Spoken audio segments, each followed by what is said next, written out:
পৃথ্বীরাজ, খুব ইন্টারেস্টিং কিছু রিয়াকশন এখানে সজলদার কাছ থেকে আমরা পাচ্ছিলাম। সজলদা বলছেন যে আমাদেরকে কেন জিজ্ঞাসা করছেন, ওরা কি করবে এটা তো সম্পূর্ণ ওদের ব্যাপার, ওরা বুঝবেন কে কি করছেন, কে কোথায় চলে যাচ্ছেন, কেউ হয়তো রাজনৈতিক সন্ন্যাসের পথও বেছে নিচ্ছেন।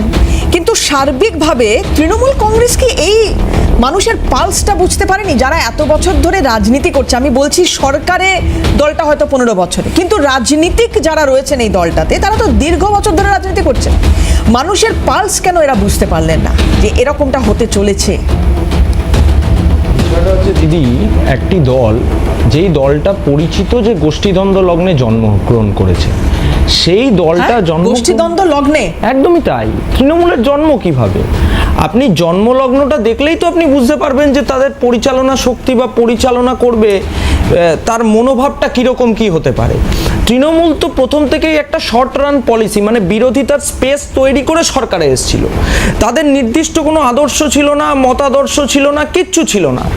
এবং সেই দলটা দিনের পর দিন ক্ষমতায় আসার পর মানুষকে গ্রাস করেছে। একটি সর্বগ্রাসী মানসিকতা নিয়ে দলকে পরিচালনা করবার জন্য দায়িত্বপ্রাপ্ত ছিলেন ওনাদের দলের নেত্রী মমতা বন্দ্যোপাধ্যায়। এবার দীর্ঘদিন ধরে তারা দলের মধ্যে লুটে পুটে খেয়েছে। আজকে আপনি যাকে নিয়ে আলোচনা করছেন, এই জ্যোতিপ্রিয় মল্লিক, এই জ্যোতিপ্রিয় মল্লিক নামটা সবাই চেনে, গোটা পশ্চিমবঙ্গ চেনে। কেন বলুন তো?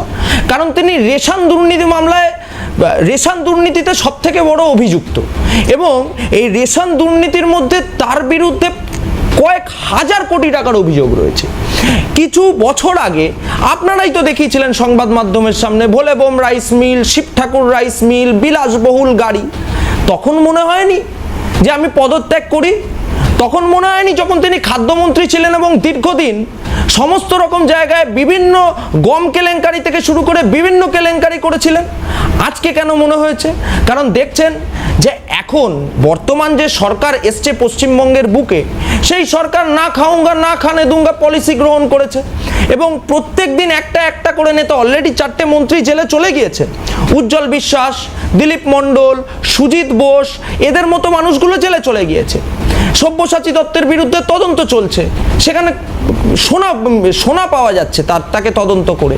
তো এইরকম একটা পরিস্থিতির মধ্যে দাঁড়িয়ে আজকে জ্যোতিপ্রিয় মল্লিক, গৌতম দেবের মনে হয়েছে, গতকাল তাদের দলের নেতা কোষাধ্যক্ষ অরূপ বিশ্বাসের মনে হয়েছিল তাহলে এবার তৃণমূলের ব্যাংক অ্যাকাউন্টটা আমরা ফ্রিজ করে দিয়ে দেখাই যে আমি আর এর মধ্যে কিছুতে নেই, আমি একদম সঠিক পথ অনুসরণ করছি। এটা খুব ইন্টারেস্টিং একটা বিষয়। সেটা হচ্ছে যে অরূপ বিশ্বাস যেদিন চিঠি পাঠালেন, আর অরূপ বিশ্বাস কোষাধ্যক্ষ পদে তখন কিন্তু নেই। উনি 12 জুন চিঠি পাঠাচ্ছেন, 16 জুন তার প্রাপ্তি স্বীকার করছেন। আরে বাবা, উনি তো দেখে নিয়েছেন, 5 জুন অলরেডি কোষাধ্যক্ষ বদলে দিয়েছেন। আরে উনি তো দেখে নিয়েছেন যে 5ই জুন সুভাষিস বন্দ্যোপাধ্যায়কে দায়িত্ব দেওয়া হয়েছে কোষাধ্যক্ষকে।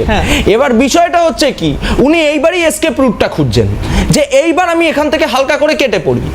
শুধু কেটে পড়ি না, আমি ব্যাংক অ্যাকাউন্টটা ফ্রিজ করে দিই। কারণ এই ফ্রিজের পেছনেও একটা বড় অঙ্ক রয়েছে, কিন্তু এই ফ্রিজের পেছনে প্রায় 2200 কোটি টাকার একটা অঙ্ক রয়েছে। এবার এই অঙ্কটা কোথা থেকে এসছে? তো মানুষেরই টাকা, যেটা গতকাল সজলদা একদম সরাসরি সংবাদ মাধ্যমের সামনে দাঁড়িয়ে বলেছে। এই টাকাটা এখন তারা ফ্রিজ করে রাখতে চাইছে, যে কাউকে নিতেও দেবো না, আমি নিজেও খাবো না, আর আমি হালকা করে সরে যাই, তাহলে আমার দিকেও আঁচটা আসবে না। কিন্তু এইটুকু নিশ্চিত থাকুন দেবারতীদি, সরকার বদলেছে, পলিসিও বদলাবে। যদি এই সব্যসাচী দত্ত, সুজিত বোস, উজ্জ্বল বিশ্বাস, দিলীপ মণ্ডলরা জেলে যায়, এরাও কিন্তু পার পাবে না। জ্যোতিপ্রিয় মল্লিকের বিরুদ্ধে তো অলরেডি তদন্ত চলছে, উনি তো আর কোয়াশ হয়ে যাননি, ওনার মামলা থেকে তদন্ত প্রক্রিয়া চলছে।